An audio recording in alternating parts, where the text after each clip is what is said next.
요즘 우리 오후에는 이제 고린도후서의 말씀을 통해서 그리스도인이란 어떠한 존재인가에 대해서 묵상을 하고 있습니다. 그래서 첫 번째로 우리는 그리스도의 향기다 라고 하는 것과 두 번째로 우리는 우리 존재 자체가 그리스도의 편지라고 하는 내용을 짚어보았습니다. 그리고 오늘은 7절에서 말씀을 하고 있는 고배를 담고 있는 질그릇에 대해서 이제 우리의 정체성이 어떤 정체성을 가지고 있는지를 생각을 해보고자 합니다. 제가 초등학교 4학년 때 저희 아버님이 이제 교편생활을 하셔서 그 전에는 남천초등학교 계시다가 이제 그 국가 점수라 그러나요? 선생님들 이때 점수를 매기는데 저 시골에 분교 같은 데 가서 이렇게 근무를 하면 점수가 조금 더 이제 높아요. 아버님이 이제 교감 선생님이나 교장 선생님에 대한 생각을 가지고 계셨기 때문에 송학초등학교 고미에 있는 분교를 이제 가셨어요. 그래서 제가 4학년 때 가셔서 6학년 때 이제 홍광초등학교를 다시 나오셨는데 학교는 저는 여전히 이제 그 동현동고 서울고개 지금 주민센터에 있는 그 자리에 살면서 남천초등학교 다니다가 이제 아버님이 근무하시는 그 오미에 있는 분교를 다녀본 적이 있었어요. 몇 번 갔었죠. 방학 때. 주천 가는 그 길에서 내려가지고 산 그 논두렁 밭두렁 이렇게 가지고 한참 그냥 걸어서 넘어가니까 이제 뭐 동네가 보이는가 했더니 또 한참 내려가는 거예요. 그래가지고 이제 갔어요. 가가지고 이제 그 선생님들 그 거주하시는 그 사택에 이제 가서 쉬는데 어머니가 이제 커피 병에 들어있는 알커피 저 밑에도 있잖아요. 그거에 커피 잔 세트를 선생님들하고 같이 마시라고 이렇게 예쁜 잔 세트를 어디 갔어?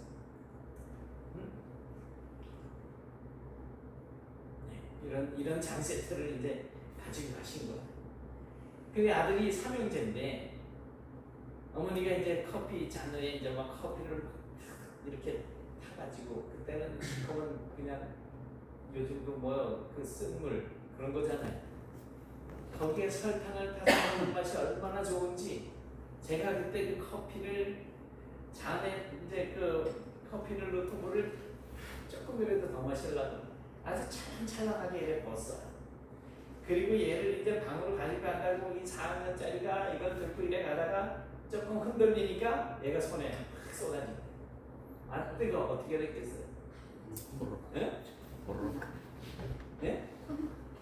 그냥 혼나기만 했겠어요? 이게 뜨거우니까 놓쳤잖아요. 이제 컵을요. 그러니까 얘가 뭐 쇠로 된 스텐이나 뭐 이런 거면은 멀쩡할 텐데 이게 폭삭 깨졌어요.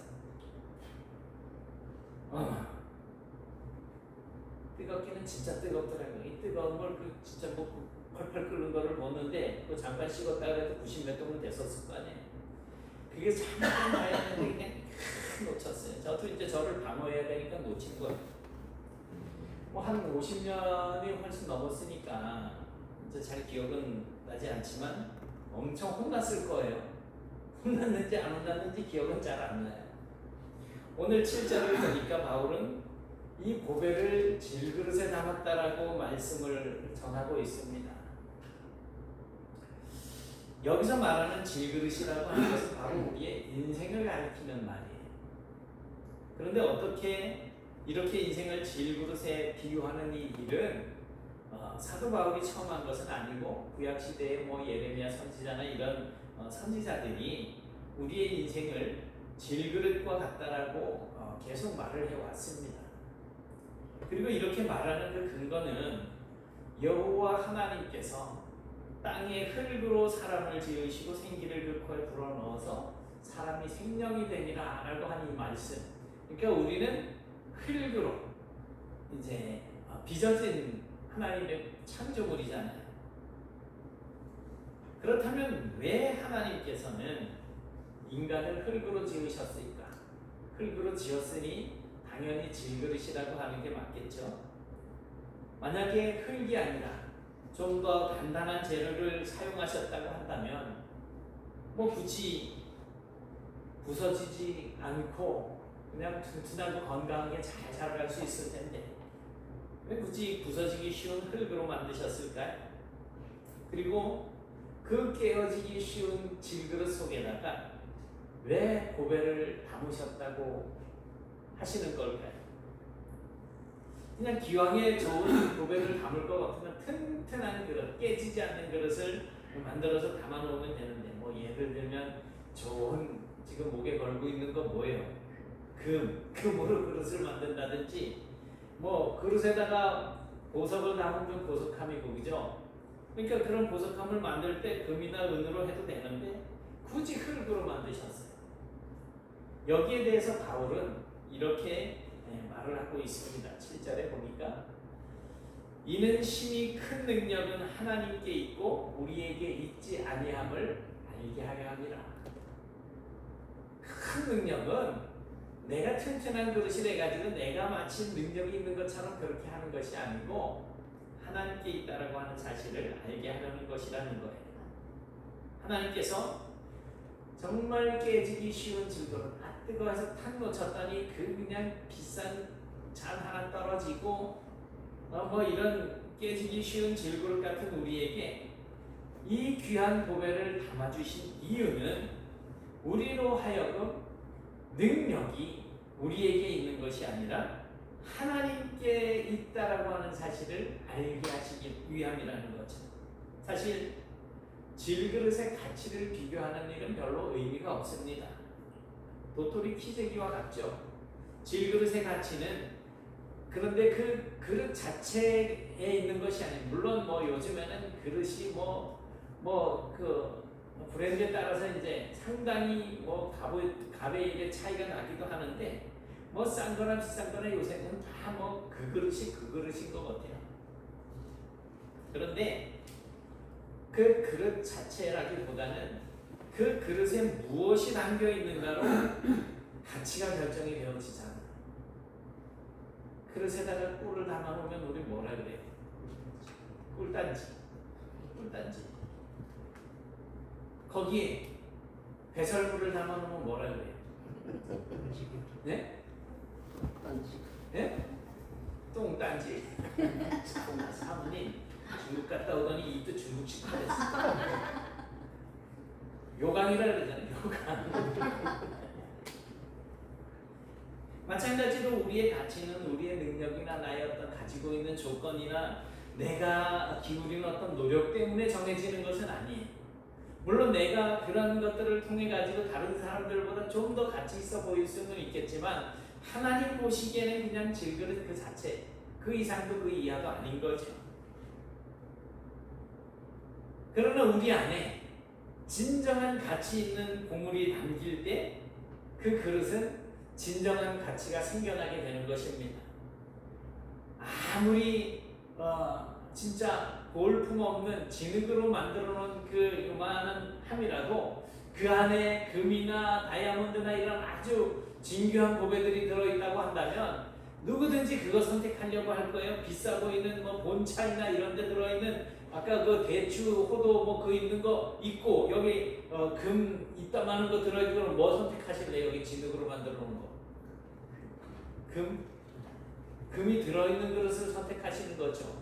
왜? 그 안에 무엇이 담겨 있느냐에 따라서 우리가 보는 눈이 달라지기 때문에 그런 거예요.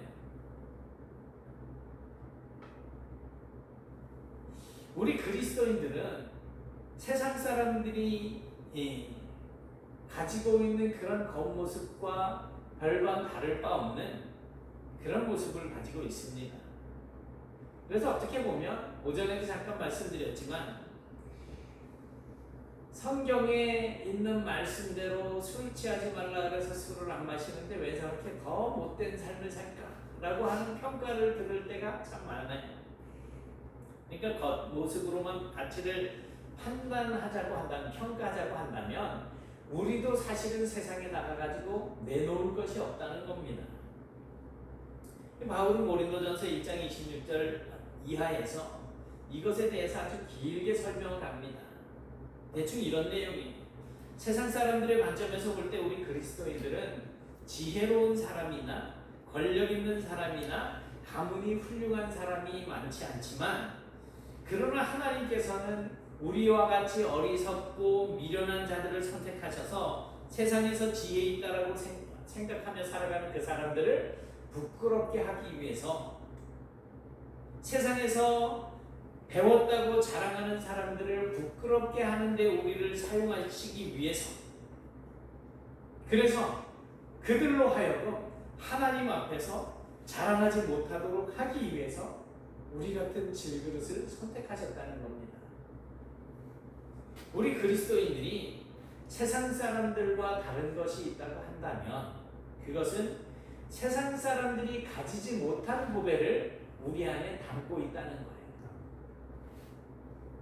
그 보배 때문에 우리는 가치 있는 자가 되었고, 그 보배 때문에 우리는 진정으로 강한 자가 되었다는 것입니다. 그렇기 때문에 우리의 자랑거리는 내가 아닌 거예요. 내가 이게 아니라는 거예요. 주께서, 하나님께서 나에게 이런 은혜를 주셨다. 이게 우리 입에서 나올 이야기라는 겁니다. 사람들이 질그릇 안에 있는 금을 보듯이 우리 안에 있는 그리스도가 보여져야지 된다는 거예요. 오늘 본문 5절에서 바울은 이렇게 이야기합니다. 우리는 우리를 전파하는 것이 아니라 오직 그리스도 예수의 주되신 것과 또 예수를 위하여 우리의 너희의 종된 것을 전파하니라. 예수의 주되신 것, 우리는 너희를 섬기는 종이다라는 거예요.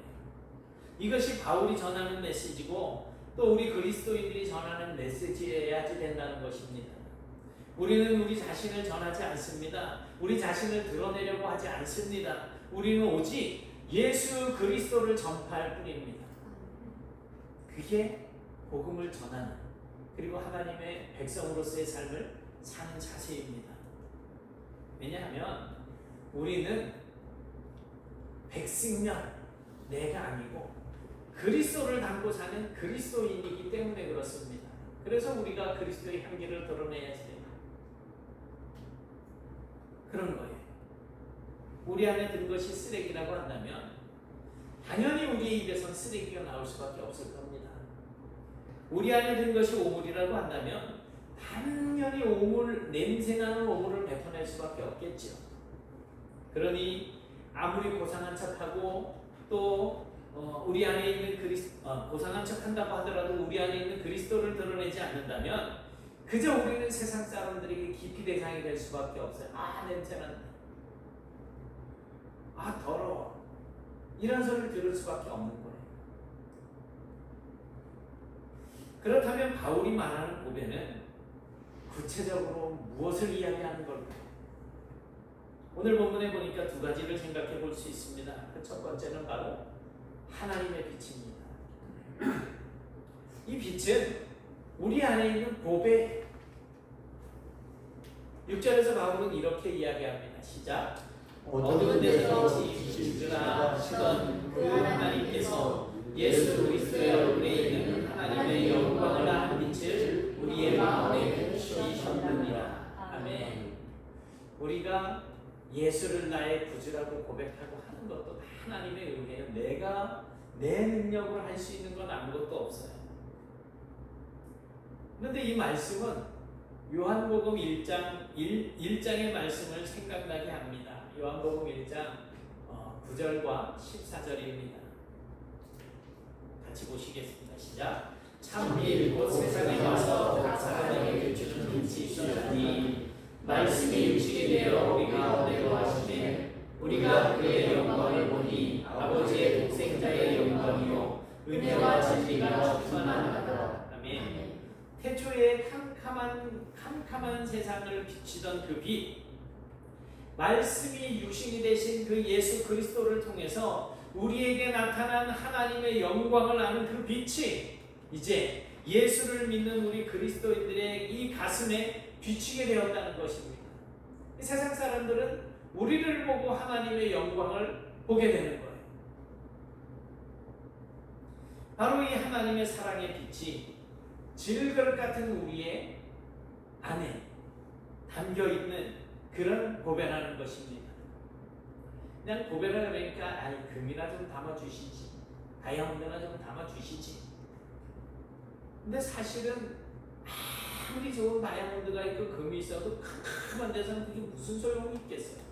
빛이 있으니까 빛이 반사되면 예쁘다 아름답다 이러고 있는 거죠. 현대에 살고 있는 우리는 구약이나 신약 시대에 살았던 사람들처럼 이 빛의 중요성을 그리 심각하게 생각하고 있지는 못하는 것 같습니다. 왜냐하면 우리는 아무 때나 원하기만 하면 전기를 켤 수 있기 때문에 그래요. 그러나 가끔 태풍이나 어떤 자연재해로 인해 가지고 변압기가 터지고 전기가 끊어진 그런 어떤 지역들을 생각해 보세요. 가끔 나오잖아요, 뉴스에. 태풍이 불고 그럴 때 어느 아파트 정전이 돼서 몇 시간 동안 얼마나 난감합니까? 그런데 보통 이런 일들은 왜 그렇게 밤에만 시작이 되는지, 고작 전기가 끊어졌을 뿐인데 냉장고 속에 음식물이 부패하고 고층 아파트에 사는 사람들은 오르락내리락 하기가 불편해지고 그야말로 무질서와 혼돈으로 인해서 그냥 사는 것에 불편과 고통을 겪게 되는 겁니다. 그런데 여러분, 본래 이러한 모습이 세상인 거예요. 하나님의 빛이 이 세상에 비추지 않았다면 창조도 없고 질서도 없고 생명도 없었습니다. 그것은 영적으로도 마찬가지예요.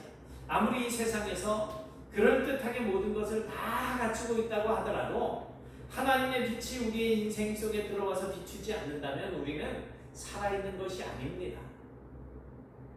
그런데 안타깝게도 이 세상에는 빛의 자녀로 살아가는 사람들보다 어둠의 자녀로 살아가는 사람들이 훨씬 더 많습니다. 그리스도인이 누구입니까? 이 세상의 참 빛이 되신 예수 그리스도를 영접하고 사는 사람들이에요.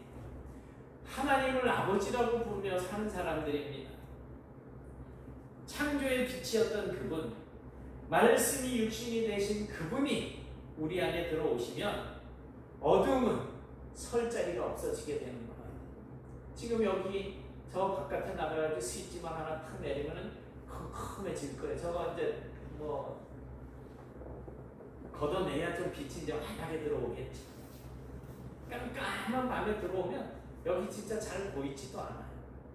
그러니까 스위치를 켜서 들어오면 이제 두려울 게 없는 거예요. 두려운 게 뭐 여기 뭐가 나올 것 같아서 두려운 게 아니고 의자가 어디 있는지 모르니까 받치면 아프잖아요. 그럴 걸 우리가 생각하지 않아도 된다는 것입니다. 그러니까 주님이, 빛이신 주님이 우리의 인생에 들어오시면 순식간에 어둠이 사라지는 거예요. 빛이 이길 수 있는 어둠은 없기 때문입니다. 빛을 이길 수 있는 어둠, 빛이 이길 수 있는 어둠이죠.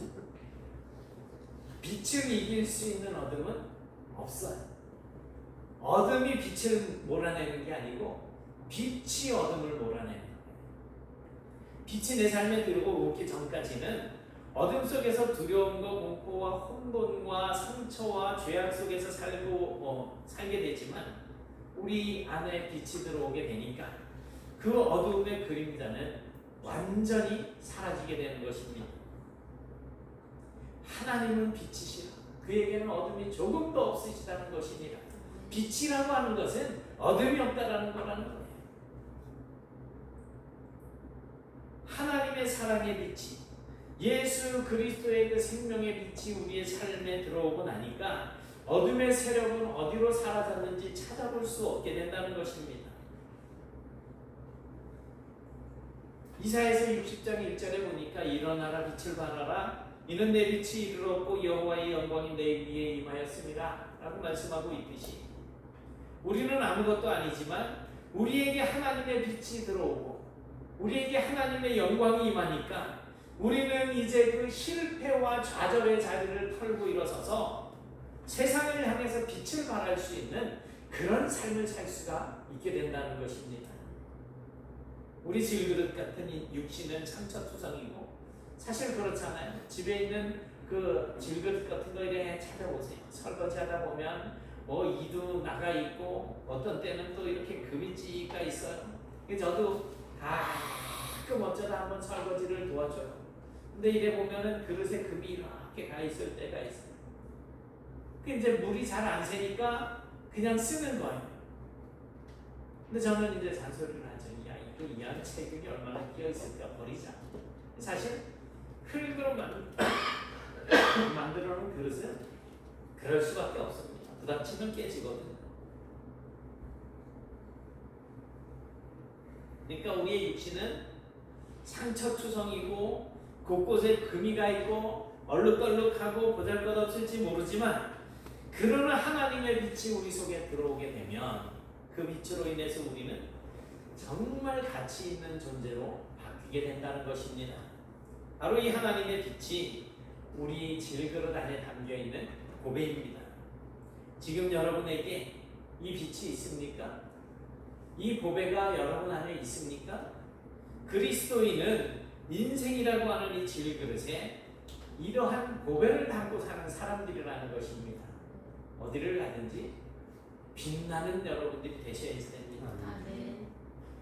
두 번째로 생각해볼 보배는 예수 그리스도의 삶과 죽음, 생애, 주님의 생애입니다.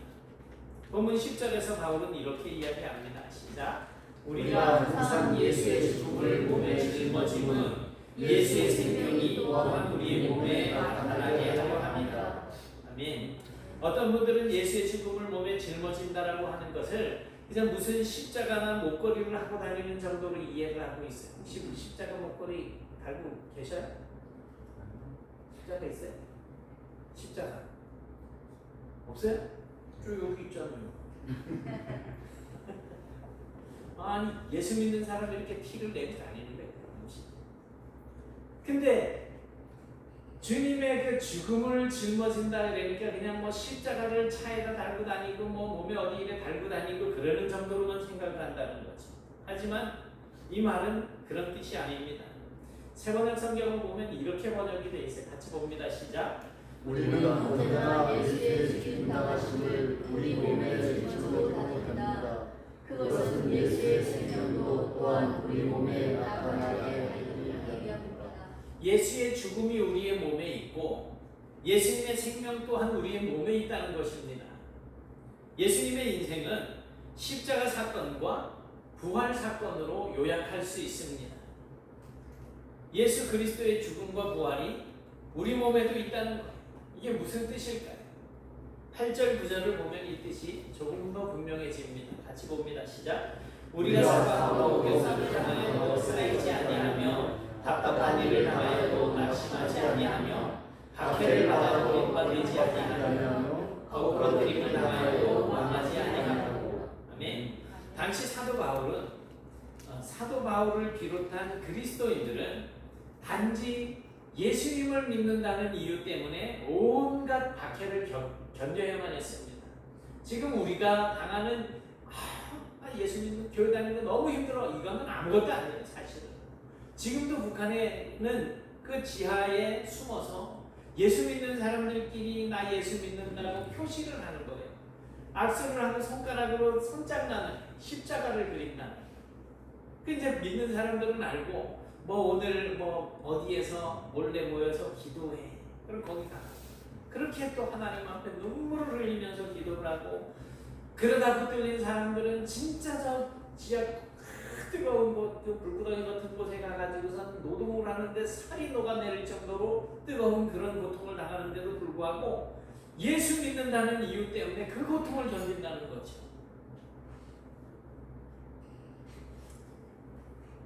그것은 고린도 교회 교인들에게도 예외가 아니었습니다. 그래서 그리스도인들은 항상 마음을 졸이면서 살아야만 했습니다. 실제로 많은 사람들이 사자의 밥으로 이렇게 목숨을 잃는 경우들이 많았습니다. 또 주변에는 나무 이 처형대를 틀을 만들어서 사람을 묶어 세워놓고 밑에 장작을 떼가지고 사람을 태워 죽이기도 하고, 예수 믿는다는 이유 때문에 그들은 주님을 배반할 수 없어서 그렇게 죽임을 당하는 거예요. 얼마나 두렵겠습니까? 사방에서 옥죄어 들어오고 정말 답답한 일을 당하고 박해를 당하고 거꾸러뜨림을 당하는 것이 바로 그들의 현실이었습니다. 그것은 마치 예수님께서 억울하게 십자가에 달려서 죽임을 당하는 것과도 같았습니다. 그런데 이들은 그러한 어떤 현상들 때문에 움츠러들거나 낙심하지 않았습니다. 왜 그랬을까요? 죽음을 이기시고 부활하신 예수님에 대한 소망이 있었기 때문입니다. 여러분, 그리스도인은 예수님의 십자가 사건과 부활 사건에 대한 분명한 확신이 있는 사람입니다. 이것이 질그릇 같은 인생에 담을 수 있는 최고의 보배예요. 주는 나의 그리스도시요 살아계신 하나님의 아들이십니다. 우리는 흙에서 와서 흙으로 돌아갈 존재입니다. 예수 믿는다는 이유로 굳이 박해를 받지 않더라도 언젠가 우리의 인생을 마감할 때가 반드시 옵니다. 여기에 예외는 없습니다. 그게 질그릇 같은 인생의 한계입니다. 초대교회 교인들에게 닥칠 최악의 경우는 순교를 당하는 것이었습니다. 불에 타 죽고 십자가에 달려 죽고 굶주린 맹수들에게 뜯겨서 죽고 끓는 가마에 삶아져서 죽습니다. 또 이렇게 순교를 당하지 않더라도 그들은 언젠가 죽어야만 했습니다. 하지만 이들이 죽는 것 때문에 움츠러들지 않았습니다. 낙심하지 않았습니다. 왜냐하면 자기들이 이렇게 끝나도 예수님처럼 부활할 것이라고 하는 분명한 확신을 가지고 있었기 때문입니다. 여러분, 이것이 우리 인생에 담을 수 있는 최고의 보배입니다. 이 세상에 많은 사람들이 죽지 않으려고 발버둥을 칩니다. 죽음의 공포에 짓눌려서 살아갑니다. 그러나 우리 그리스도인들은 다릅니다. 죽음 때문에 두려워할 일은 없습니다. 왜냐하면 죽음이 우리의 인생의 끝이 아니라는 것을 알고 있기 때문입니다. 언젠가 이 질그릇 같은 인생이 완전히 부서질 때가 오겠지만 그것이 마지막이 아닙니다. 사랑하는 여러분, 예수님의 십자가와 부활이 여러분의 인생 속에 담겨 있습니까? 예수와의 죽음을 짊어지고 살아가고 계십니까? 그 부활의 생명이 여러분 안에 나타나고 있습니까? 이것이 없으면 교회가 헛다니는 거예요. 만일 이 세상의 삶이 전부라고 한다면 뭐하러 시간마다 교회 나와서 예배하고 헌금하고 그렇게 그런 신앙생활을 하십니까? 그냥 이 세상이 끝이라면 하고 싶은 대로 살다가 그냥 갈 때 되면 죽어버리면 그만인 거예요. 불교에서 말하는 것처럼 무르도록 아무것도 아닌 상태로 된다 그러면 뭐 믿음 생활할 이유가 뭐가 있어? 그냥 이 땅에서 살다가 살고 싶은 대로 살다가 가면 되는 거죠.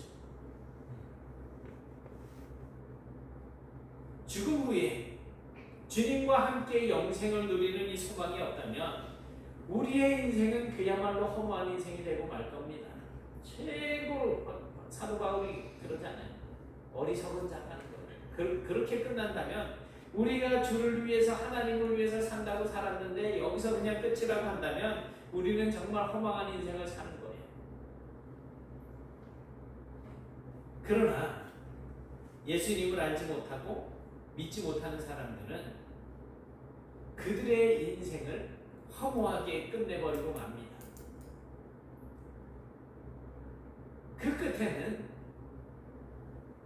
이제 우리가 뭐 다 아는 내용이니까 믿음 없이 살다가 이 세상에서 끝을 맞이하는 사람은 어떻게 되겠어요?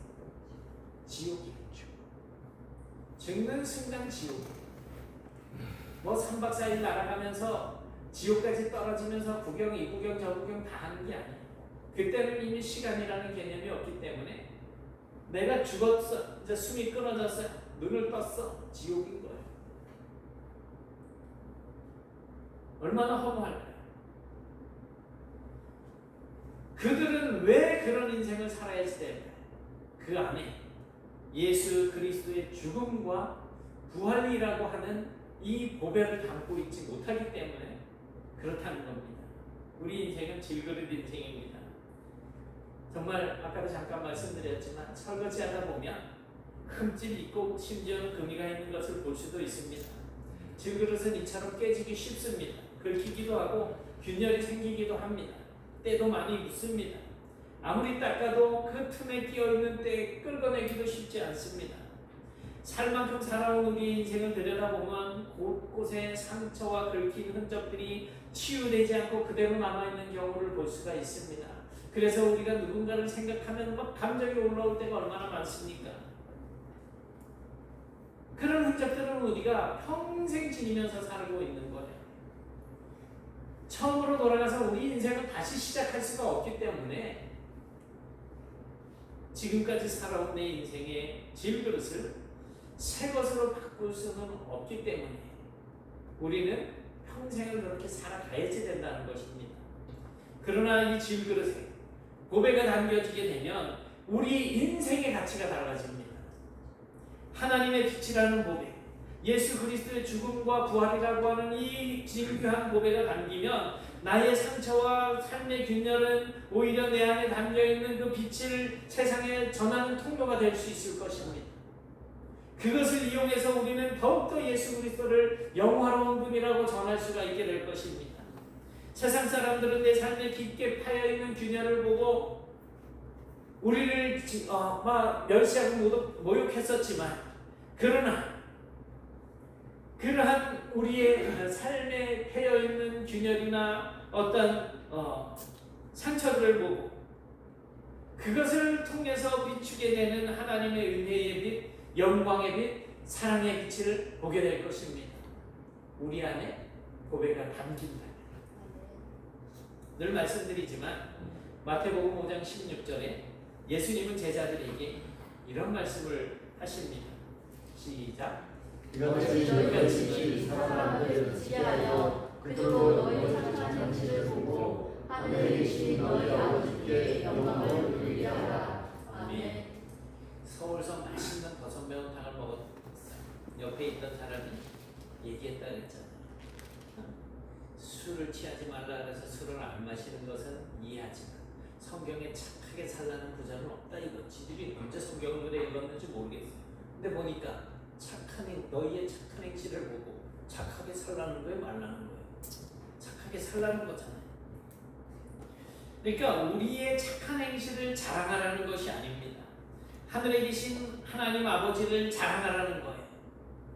우리 안에 담겨있는 하나님의 빛과 우리 안에 담겨있는 우리를 위해서 십자가를 지신 예수님의 그 삶을 자랑하라는 것입니다. 여러분, 우리 그리스도인들은 질그릇입니다. 그러나 그냥 질그릇이 아니라 보배를 담고 있는 질그릇입니다. 그 보배 때문에 우리의 인생은 살만한 인생이 되었고 가치 있는 인생이 되었습니다. 그 보배 때문에 우리는 사방으로 우겨쌈을 당하여도 쌓이지 아니하고 답답한 일을 당해도 낙심하지 않게 되었습니다. 이 보배를 놓치지 마십시오. 내 평생 다가도록 이 보배를 잘 간직하고 이 보배를 드러내는 삶을 사십시오. 그리고 이제 우리의 삶은 예수의 생명이 나타나는 삶으로 이어져야지 됩니다. 그런 삶을 사실 수 있기를 축복합니다. 아멘. 질그릇 같은 우리 인생을 가치 있게 만드시는 그 하나님의 은혜를 찬양하며 살아가시는 주님의 복된 성도들이 되실 수 있기를 주님의 이름으로 축원합니다. 아멘. 사랑의 하나님 고맙습니다. 저희들이 정말 깨지기 쉬운, 상처받기 쉬운 그런 연약한 질그릇이지만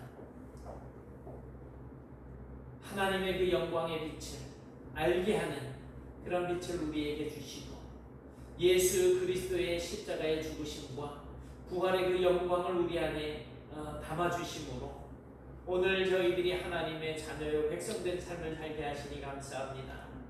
하나님 살아가면서 그래서 내 잘난 맛에 다른 사람들의 상처를 주는 어리석은 삶을 살지 않도록 붙잡아 주시고 이제는 우리의 입을 열 때마다 하나님의 은혜를 찬송하고 하나님의 영광을 드러내고 예수 그리스도의 생명을 드러내는 삶을 살아갈 수 있도록 인도해 주시고 저희들이 살아가는 과정 속에서 언제 어디서든지 오직 하나님의 그 역사하심을 나타내는 복된 삶을 살 수 있도록 도와주옵소서.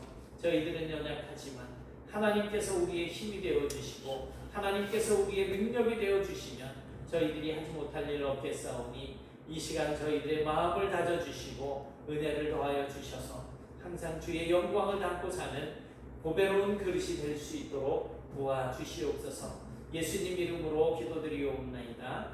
아멘.